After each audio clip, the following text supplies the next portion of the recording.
Hello, আসসালামু আলাইকুম সবাইকে। তো আজকে আমি এক্সপ্লেন করতে যাচ্ছি স্লাইম মাঙ্গা। আর সবার আগে ভিডিও পাওয়ার জন্য আমার চ্যানেলটিকে সাবস্ক্রাইব করুন। তো আর বেশি কথা না বলে ভিডিওটা স্টার্ট করি, চলুন। ভিডিওর শুরুতে ইউকির সাথে যে বসে আছে তার নাম হলো জোনাথন। জোনাথন ইউকিকে বলতেছে, ইউকি তোমার পিছনে কি রিমুরু পড়ে গেছে? তোমার কাছ থেকে আমি এই কথাটি আশা করিনি। ইউকি বলে, আরে না, তুমি এত চিন্তা করো না। জোনাথন বলে, তোমার কাজের কারণে আমাদের কাউন্সিলের উপরে সব প্রেসার পড়ে, আর আমি এসেছিলাম তোমার কাছে কিছু ভালো কথা শোনার জন্য। আর তুমি ভুললে যাইও না যে তোমার যত টাকা পয়সা সব দিয়ে আমাদের কাউন্সিল থেকে আসে।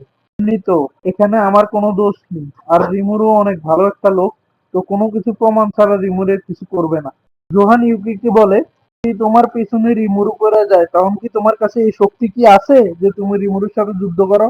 ইউকি বলে, তুমি কি পাগল হয়ে গেছো? ক্যাম্পাসটির মধ্যে এত পাওয়ারফুল পাওয়ারফুল লোক থাকতে, আর আর বেলডোরাও তো ওইখানে আছে। পিছন থেকে মেরিবেল এসে বলে, হ্যাঁ তুমি ঠিক কথাই বলেছো। মেরিবেল বলে, তো ইউকি তুমি সোজাসুজি কথা বলো। আমিও জানতে চাই যে তুমি কি আসলে জিততে পারবে কি পারবে না। যেহেতু তুমি বলতেছো তাহলে তো অবশ্যই আমাকে বলতেই হবে। দেখো, আমি রিমুভ থেকে জিততে পারি, কিন্তু তার জন্য সিচুয়েশন কিন্তু অনেক ভালো হতে হবে। তারপর আমরা জানতে পারি যে মেরিবেলের পাওয়ার হচ্ছে অন্য লোকের কন্ট্রোল করা। আমি যখন টেম্পেস্টে গেছি তখন আমি রিমোর উপর আমার পাওয়ার ইউজ করার চেষ্টা করছি, কিন্তু ওর উপরে আমার পাওয়ার ইউজই হয় নাই। আমি দেখতেছি যে ওর কোনো ডিজায়ার নাই, কারণ আমার পাওয়ার ডিজায়ার উপরে কাজ করে। আমি জাস্ট বিরক্ত হয়ে গেছি, কারণ ওর উপরে আমার কোনো পাওয়ার কাজই করে না। তারপরে আমরা মেরিবেলের আরেকটা সিক্রেটের বিষয় জানতে পারি। মেরিবেল দামরাদার সাথে মিলে নতুন কারেন্সি নামানোর চিন্তা করতেছিল। আর ওই কারেন্সির দাম দেশের উপরে নির্ভর করবে। আর মেরিবেল চাইতেছিল যে এই কারেন্সিকে সারা দুনিয়ার মধ্যে ছড়াই দেওয়ার জন্য। এখন মেরিবেল বলতেছে, আমি চিন্তা করতেছি যে রিমুরুকে আমাদের কাউন্সিলের মধ্যে দাওয়াত দেব। ইউকি বলতেছে যে রিমুরু এইসব বিষয় নিয়ে অনেক তাড়াতাড়ি অ্যাকশন নেয়। তারপরে ম্যারিবেল বলে যে আমি ওকে কাউন্সিলে এনে নিজের হাতে নাচাবো, কারণ ও কাউন্সিলে আসার পরে আমি ওর ডিজায়ারটা দেখতে, একবার যদি কোনোভাবে আমি তার ডিজায়ারটা জানতে পারি তাহলে আমি তাকে ইউজ করতে পারবো, যেভাবে আমি ইউকিকে করতেছি। তারপরে জোহান বলে, আসতে বলেন, ইউকি আমাদের সামনেই আছে। মেরিবেল বলে যে কোনো সমস্যা নেই, আমি যদি ইউকির সামনে এসে বলি তার ও কিছুই করতে পারবে না। তারপর মেরিবেল জোহানকে বলে, তুমি তাড়াতাড়ি পেন আর পেপার নিয়ে আসো, আমি এখনই রিমুরুকে ইনভিটেশন পেপার পাঠাবো। জোহান যাওয়ার সময় বলে, এর থেকে আমার দূরে থাকতে হবে, নাহলে এও আমাকে ম্যানিপুলেট করে ফেলবে। ম্যারিবেল হাসতে হাসতে চিন্তা করতেছিল যে রিমুরু, তুমি যতই পাওয়ারফুল হও না কেন, কিন্তু তুমি এবার আমার হাত থেকে বাঁচতে পারবে না। তারপর আমরা দেখতে পারি যে রিমুরুর ডানজনে কিছু অপরিচিত লোক ডানজনের মধ্যে উপরে উঠতেছে। তারপরে আমরা দেখতে পাই যে এখানে মিলিম আর রিমুরু চলে আইছে। রিমুরু হইলো গোস্ট ফর্মে আর মিলিম হইলো স্লাইম ফর্মে। তার রিমুরু আইসা উইন স্ল্যাশ মাইরা সবগুলার উড়াই দিছে পুরা। তারপরে এরা দুইজন বাচ্চা যায়, আর তারপরে রামিরেস আইসা এই দুইজনটাও মাইরা দেয় পুরা। তার পাশের জন চিন্তা করে এটা কি হয়ে গেল।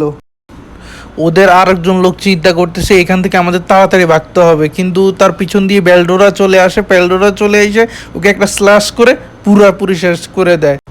এখানে আরেকটা মেসেজ আসে যে ডানজেন ডমিনেটররা সবাইকে মেরে দিয়েছে। তারপরে রিমুরু, বেলডোরা, মিলিম আমাদের হাসতে হাসতে বলে যে তাদের নাম কিভাবে ডানজেন ডমিনেটর পড়েছে। তারপরে রিমুরু, বেলডোরা, রামিরেস, মিলিম ওরা সবাই হাসি ঠাট্টা করে ডানজেন থেকে বাইরে হয়েছে। আমাদের দেখানো হয় যে ডানজেন কিভাবে, এখানে আমরা দেখতে পারতেছি মাসায়ুকি ডানজেনে গোল্ডেন বক্সে ফুল ড্রেস পায়। এই সব কিছু রিমুরু টিভির মাধ্যমে অন্যান্য দেশে দেখাচ্ছে।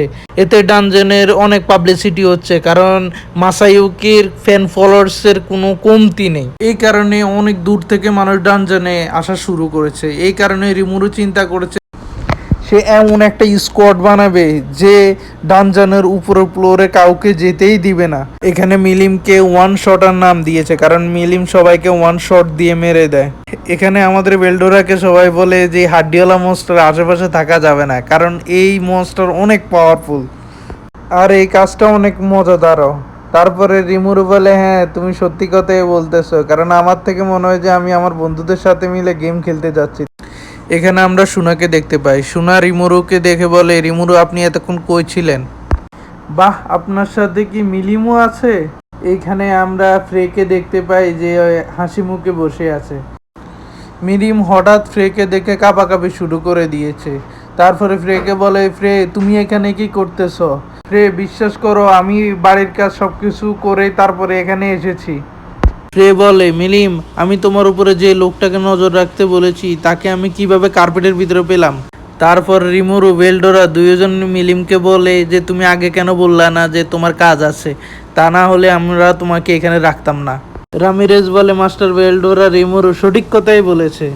মিলিম বলে, তোমরা কত বড় বেঈমান, তোমরা চাইলে আমাকে বাঁচাতে পারতে। তারপরে ফ্রে বলে, দেখো আমার এখানে কিছু করার নেই মিলিম, এখন তোমাকে আমি নিয়ে যাব, চলো আমার সাথে। আমরা দেখতে পাই এখানে মিলিমকে কিভাবে মাঠের মধ্যে ঘষায় ঘষায় নিয়ে যাইতেছে।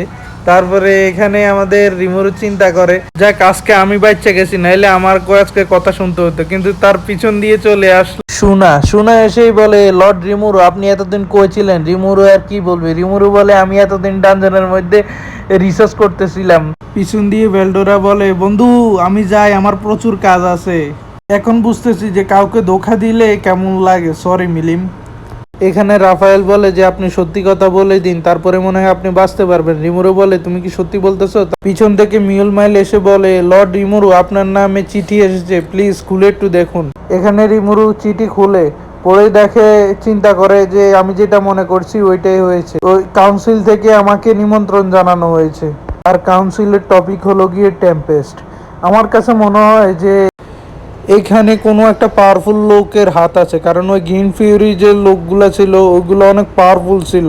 আমি যখন ডানজনের ভিতরে গিয়েছি তখন গ্রিন ফিউরির লোকগুলোকে দেখে আমার মনে হচ্ছিল যে তারা আমাদের উপরে স্পাই করতেছে। শোনা বলে, আমি জানতাম আপনি রিসার্চ করতেছিলেন।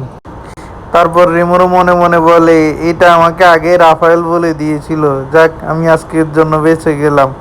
কিন্তু পিছন থেকে শোনা বলে, লর্ড রিমোরো আপনার রিসার্চ কতটুকু আগাইছে আমাকে বলবেন? তারপর রাফায়েল বলে, শোনার কাছে সব সত্যি কথা বললা দিন, হয়তো শোনা আপনাকে মাফ করে দিতে পারে। তারপর এখানে রিমোরো সত্যি কথা বলে দেয় যে তারা সবাই মিলে মজা করতেছিল ডানজানে। প্রথমে রিমুরু ভাবছিল যে ভেলডোরা আর রামিরেসরা ফাঁসাই দিব, কিন্তু ওরা তো আগে দিয়ে চলে গেছে। এর সাথে আমাদের নতুন এই চ্যাপ্টারটা শেষ। তো সবাই সাবস্ক্রাইব করে দিবেন যাতে নতুন নতুন ভিডিও সবার আগে পাওয়ার জন্য।